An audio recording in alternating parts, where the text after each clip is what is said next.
Assalomu alaykum. Yorqinbek uz kanalining obunachilari hamda chorva ishqibozlar. Biz mana shunga paqirimizga 1 kilo bug'doyni 12 soat suvga yuvib qo'ydik. Qani bu 1 kilo bug'doyimiz gidroponika, ya'ni o'stirganimizda necha kilogramm bo'lishini tajriba qilib ko'rmoqchimiz.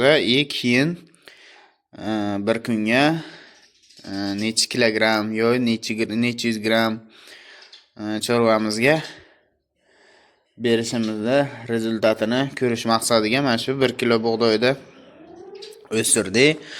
Hozir endi buni keyingi jarayonlarini qo'yib boraman.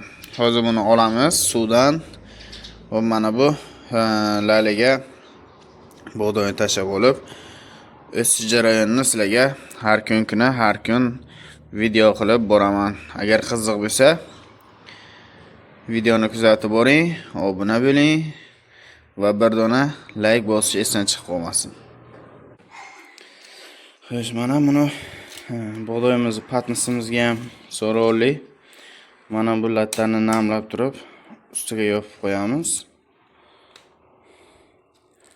Endi ertaga qolgan videoni ikkinchi kunini qo'yamiz.